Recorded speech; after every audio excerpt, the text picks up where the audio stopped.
Hi నమస్తే, నేను మీ journalist Hemant. ఈరోజు మనం చూసుకున్నట్లయితే ఏలూరు జిల్లాలోని జీలుగుమిల్లి మండలం చేమలవారిగూడెంలో మట్టి అక్రమార్కులకు అడ్డు అదుపు లేకుండా పోతా ఉంది. ఈరోజు మన చేమలవారిగూడెంలో చూసుకున్నట్లయితే ఒక 5 రోజుల నుంచి విచ్చలవిడిగా ఇక్కడ మట్టి మాఫియా అనేది రెచ్చిపోతూ ఉంది.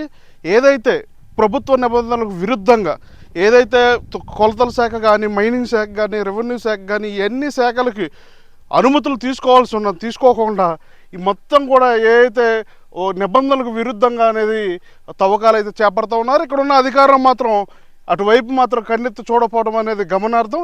ఇక్కడ చూసుకున్నట్లయితే ఏదైతే ఒక మట్టి తోలకాలు నిర్వహించాలన్నప్పుడు చుట్టుపక్కల 4 సరిహద్దుల రైతుల దగ్గర తీసుకొని వాళ్ళ ఇష్టపూర్వకంగానే ఈ తోలకాలు అనేది చేయాలి. కానీ ఇక్కడ మాత్రం చూసుకున్నట్లయితే అటువంటి అనుమతులు ఏమీ లేవు.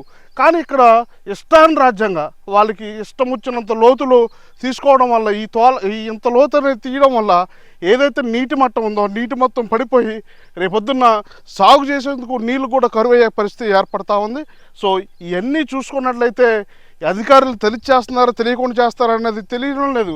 సో 5 రోజుల నుంచి తోలుతున్నా మాత్రం కూడా ఇక్కడున్న స్థానిక రెవెన్యూ అధికారులు కానీ, మైనింగ్ అధికారులు కానీ, కొలతల శాఖ వాళ్ళు కానీ ఇటువైపు ఎందుకు చూడడం లేదని ప్రజా సంఘాల నాయకులు అయితే ప్రశ్నిస్తూ ఉన్నారు.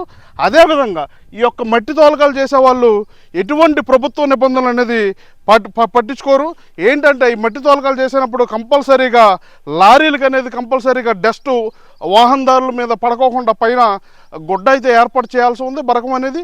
కానీ ఈ బరకం అనేది ఎక్కడ ఏర్పాటు చేయకుండా విచ్చలవిడిగా అది వెళ్ళిపోవడం వల్ల ఏదైతే మట్టి యొక్క దుమ్ము ఉందో ఆ దుమ్ము మొత్తం కూడా వాహనదారుల మీద పడి పలు ప్రమాదాలు అయితే జరిగే అవకాశం ఉంది.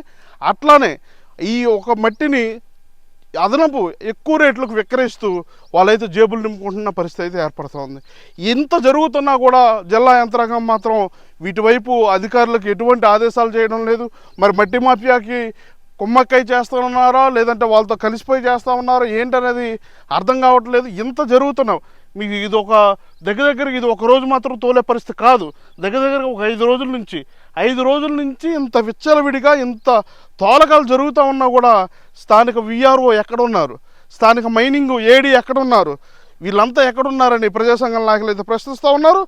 సో ఈ చూసుకున్నట్లయితే ఒక మట్టి తోలకాలు జరగాలంటే కంపల్సరీగా రెవెన్యూ నుంచి కానీ, మైనింగ్ నుంచి కానీ, కొలతల శాఖ నుంచి కానీ 3 శాఖల నుంచి కూడా అనుమతులు ఉండాల్సిన పరిస్థితి. కానీ ఇక్కడ తోలకాలు చేసే వాళ్ళు మాత్రం అటువంటి అనుమతులు ఏమి కూడా తీసుకోకుండా ఈ మట్టి రవాణా చేస్తున్నట్లు మనకు సమాచారం ఉంది. అట్లానే ఏదైతే ఒక బండికి ఫిట్నెస్ సర్టిఫికేట్ ఉన్న వాహనాలలోనే మట్టి తరలించాలి.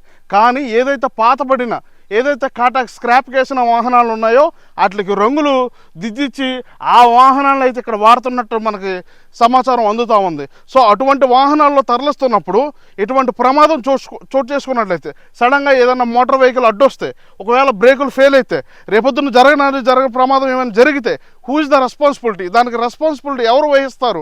ఇది అధికారుల నిర్లక్ష్యం మాత్రమే.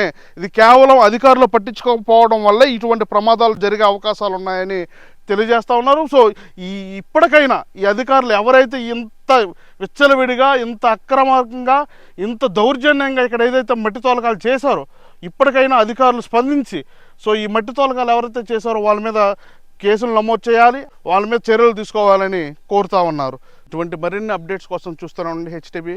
Please subscribe to HTV.